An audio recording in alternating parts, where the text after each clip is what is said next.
जय जगन्नाथ दर्शक बंधु मो संजू भाई आपण मानक मोर चैनल सावित्री नेचुराल रे स्वागत जनाऊँगी। आजिकल समस्त केश झड़िया समस्या लगी रही तेणु आज गोटे तेल बाहर करिया तेल बनैबा निजे तापाई मु नहीं जाऊँगी कौन कौन पांचटा इनग्रीडिएंट बनैबा तेलटा कौन कौन इनग्रीडिएंट गोटे गोटे मु आपन बताऊँगी आपन चाहे निजे घरे बनै यूज करें। देखु कोकोनट ऑयल मुझे 200 ग्राम नेबी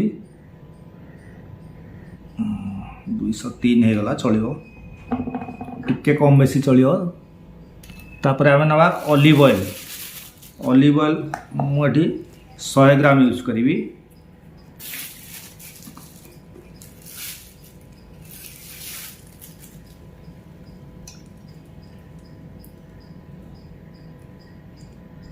आपन चाहे जार सोरिष तेल भी यूज करें। मु मेथी ये 2 चम्मच यूज करुँगी।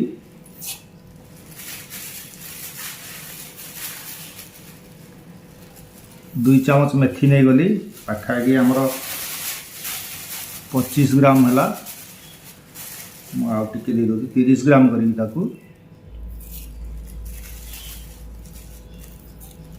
बस मेथी गला एवं फोर्थ इनग्रीडिएंट मुझे यूज करी लवंग। मेथी भी बढ़िया प्रॉपर्टी अच्छी आपन चाहे भी केवल नड़िया तेल रे मेथी दे आपन बनै पारिबे बहुत बढ़िया। देखु मुझे हाफ चम्मच लवंग नौजी एवं आमर मेन इनग्रीडिएंट है रोजमेरी।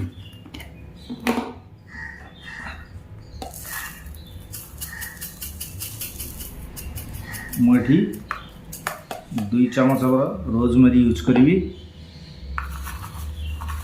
ड्राई रोजमेरी नौ आप फ्रेश पाइबे फ्रेश नहीं यूज करें किंतु आप गोटे कथा प्राय लोक आमर जो टेबुल गोला लगी था रोजमेरी कहते से रोजमेरी नुह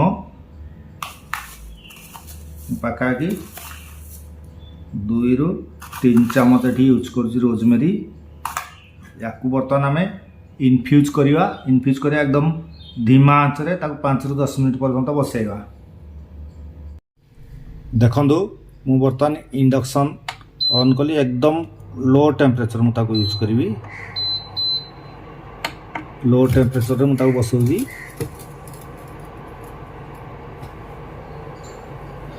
देखो पूरा टेम्परेचर मु जस्ट वार्म रे कीप वार्म रे रखी ताकू 10-15 मिनट बसैवा। आपण देखु नड़िया तेल आम यूज कर तेणु कि फेण आसूसी ए फुटू ना कि एकदम हल्का हल्का गरम हो हल्का गरम हो आम ये गरम करिया बेसी आंच तेज करिया नहीं नले आंच तेज कले आमर यार प्रॉपर्टी गुड़ाक नष्ट हो। देखु आस्ते आस्ते आमर फेण कमी आसला किस समय पर फेण बंद हो। देखो फेण कमी गला जस्ट हल्का हल्का गरम हो बेसी फुटू ना ये आउ बर्तमान 4 मिनिट आउ मु 5 मिनिट खंड देखी फेण पूरा बंद हो गले बंद करदेवी मु किसी असुविधा नहीं।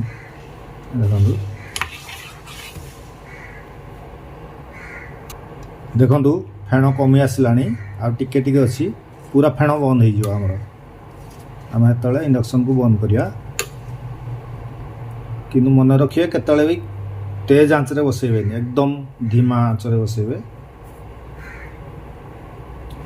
देखु आमर ये पूरा रेडी हो गला मु बर्तमान इंडक्शन को बंद कर दूची एवं या घोड़े की मु रखी दौची पाखापाखि 24 घंटा रखीदे से सब तार जहाँ जहाँ आम देचे से सब इनफ्यूज हम तेल देहरे तेणु भल भाव में घोड़े 24 घंटा छाड़ी दूसरी 24 घंटा पर मुझे छाणी देखी।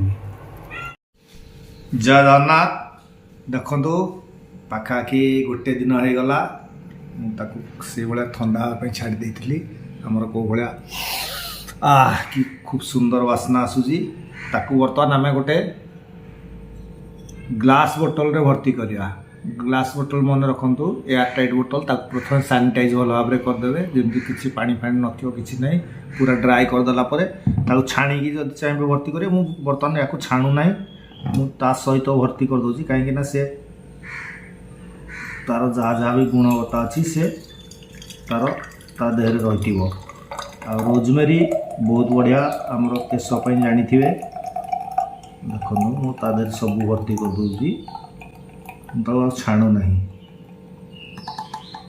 पाखापाखि गोटे बोतल हो गला से गुड़ा छाणी ना मुझे भाई डायरेक्ट भर्ती करदे तादेह था जहाँ भी तार किसी गुणवत्ता रही जाए सब इनफ्यूज हो आप चाहिए छाणिकी रखिपारे कि एमती भी रखीदे चलो ये पूरा एयर टाइट बोतल में रखीदेली जिते या यूज करी अल्प काढ़ी गोटे जगह रखीदेवी तापर यूज करी आड़ा निजे बनातु यूज करेंगे देखिए कौ भाया कम दूसरी बहुत बढ़िया जिनस आ गए कहवाई चाहूँगी मत जड़े कहले कहले आम घरे रोजमेरी गछ अच्छी मुझे कहीं देखा मत खंडे तली दरकार था देखला बेलू मत से टेबुल गुलाब आप जानते गोटे लाल लाल फूल फुटे मत से गछटा से देखेले एक्चुअली से रोजमेरी नुह ताकू यूज करेंगे आ रोजमेरी गछ अलगा तेणु केवे से रोजमेरी भाविक यूज करेंगे आ तो स्क्रीन रे मो रोजमेरी एवं टेबुल गुलाब रो फोटो लगे देजी आपण फरक निजे देखि नियंतु बढ़िया वासना आसुची एथरे लागी जहाँ टिके लगी मुंडरे जाऊँ मारदेवी आउ जदि आपन को वीडियो भल लगिला ताले लाइक कमेंट शेयर करियो बोली आशा करजी धन्यवाद जय जगन्नाथ।